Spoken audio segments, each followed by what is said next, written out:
Hello everyone. Today we are going to be shooting stuff at that target right there. Yep, that one. And if you're wondering why I haven't shown my face yet,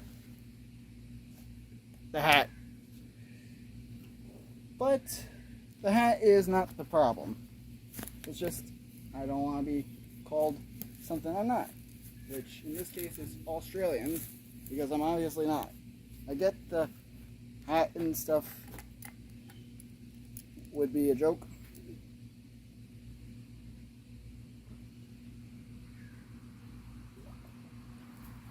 But it keeps the sun off my shoulders, off my neck, off my face. It keeps me from getting sunburns. But this isn't why you came here, is it? It's because of these. 29 pounds of draw weight. So you go from here to there and pretty much put a hole through something. And as you can see, I do hit and sometimes I miss.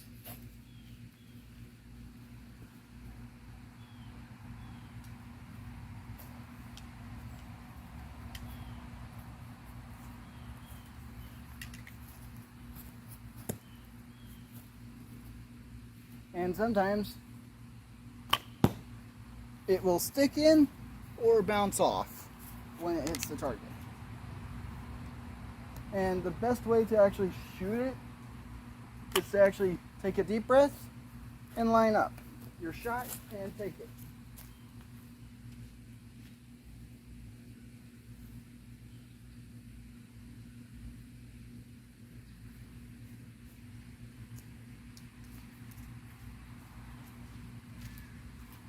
And Gage, if you're watching this, I will be showing how to actually shoot and line up your shot with the bow and arrow.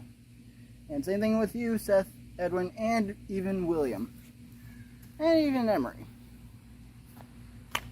But, as you can see, that one didn't stick. It's not because it's a certain angle or anything.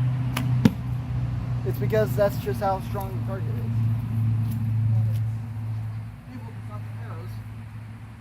Because it absorbs all the impact. It's basically an arrow sponge.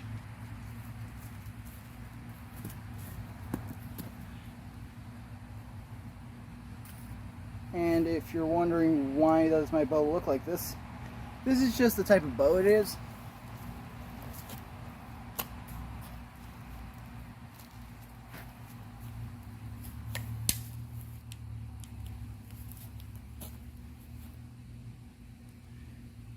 And yes, 29 pounds is a lot of force.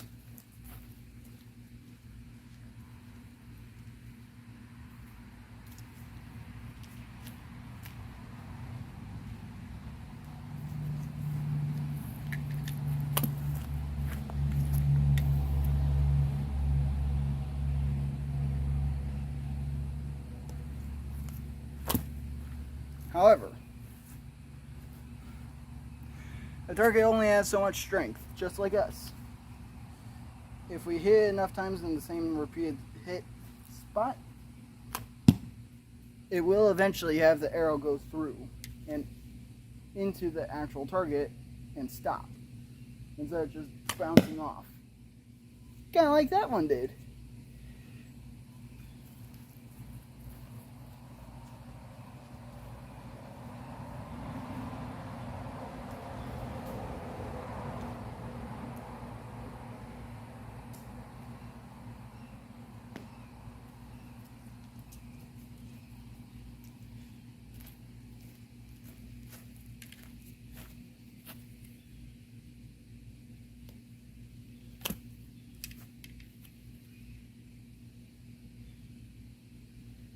This will be day 3 of me actually shooting my bow and arrow.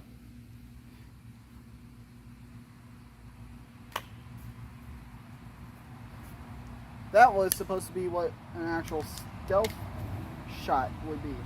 But here's what we get in video games. As you can see, that's what we usually get in a video game.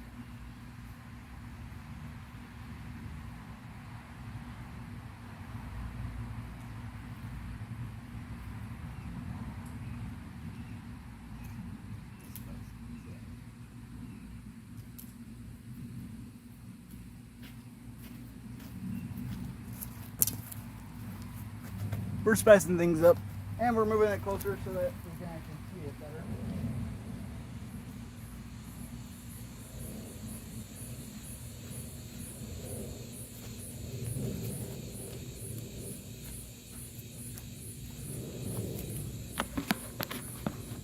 There you go. And now I can shoot this thing.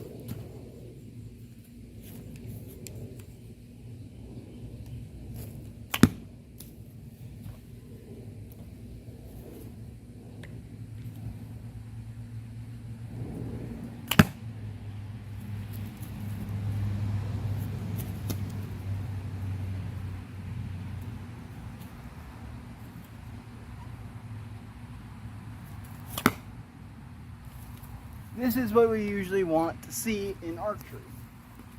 Stuff getting hit by the arrows, and then the arrows creating holes and stuff.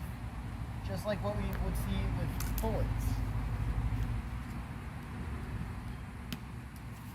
However, unlike bullets, which are only one-time use with each bullet and shell, arrows are reusable and repurposable.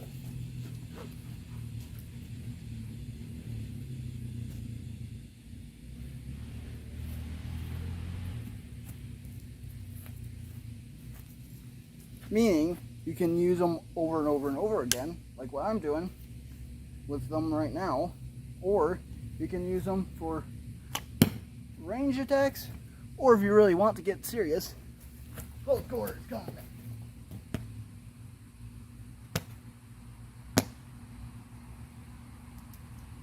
But obviously, that's not what they're designed for. Because if these were the last things to have on you for self-defense, you would want to get some distance so that you can actually take your arrows, put them in,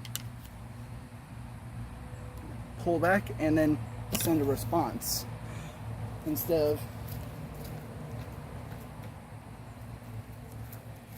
trying to use this as a weapon, because no hand protection and very easy to just cut in half and snap and all that. But obviously, we know these are ranged weapons, which means we never see any of them in close quarters combat. And even if we do, the one using the arrows gets distance before sending a response.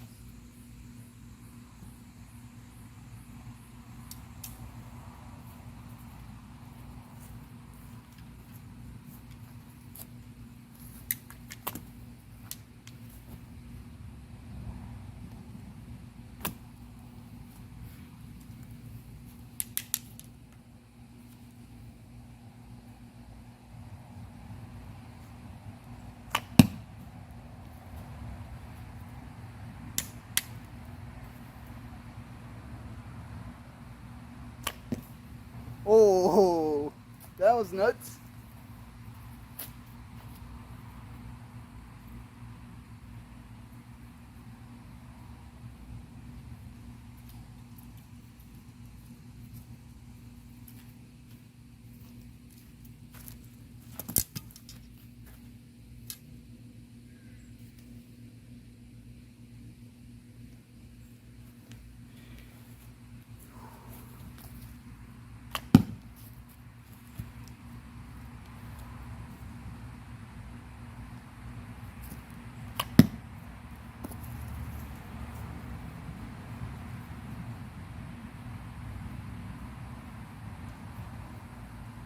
And forgot to mention, when it comes to bows and arrows, there are also trick shots, which means yes, people were able to do stuff, but not with the bow I have, but with the more traditional bow, with traditional arrows made out of wood, and the fletchings, which would be feathers, with a steel piece wrapped around the nock there on the end to keep it from splitting the bow ammo in half.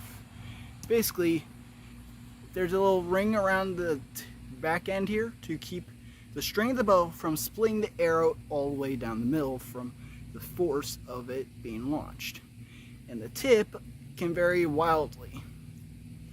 Obviously, I'm unable to change these, and these are blunt tips, meaning they don't hurt, they're not dangerous unless shot from the bow, and they are designed to be blunt, so it's not going to cut through anything.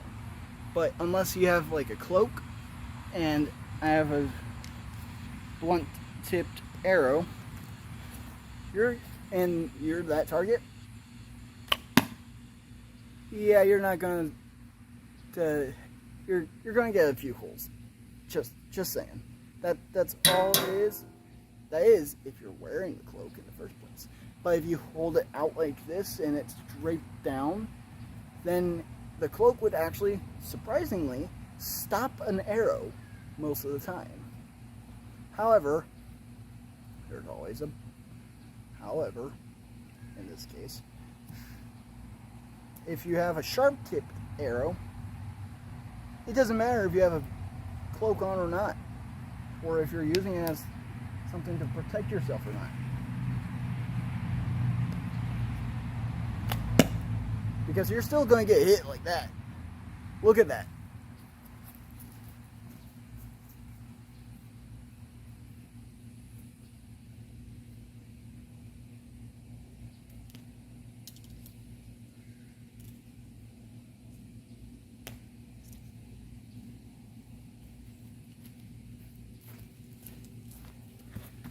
One made it this far and the other went that far, which is definitely not a good sign for anybody who's either using a cloak or not. Because when you're using cloak to protect yourself, you're usually going to be using it in your offhand to gum up the cutting edge of a sword, not try to stop an arrow. But unless you have a blunt-tipped arrow like this, then yes, it would actually work to stop an actual arrow. But if you don't have the right arrows and you have the sharper kind, you're still going to get one of these to go through and through like that.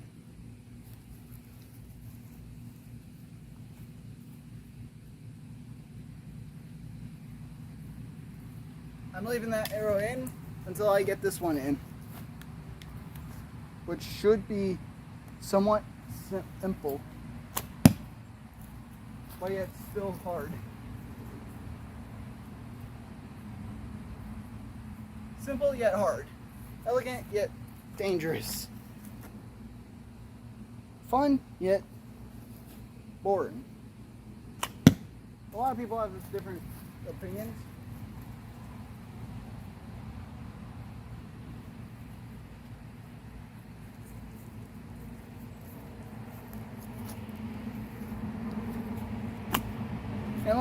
And everyone has the right here in the US to say what they feel like saying. But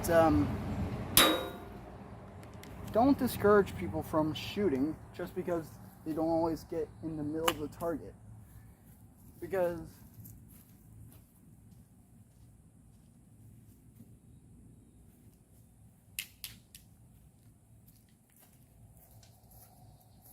not everyone can make that target shot, especially when it's like that, where it's just bounced off.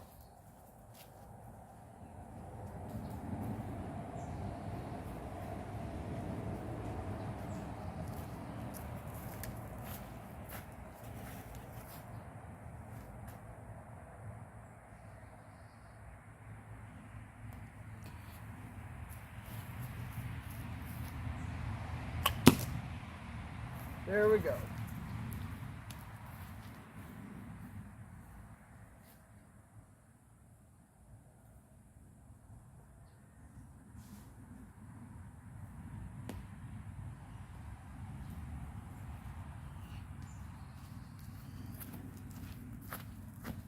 Okay, piercing report for the first arrow.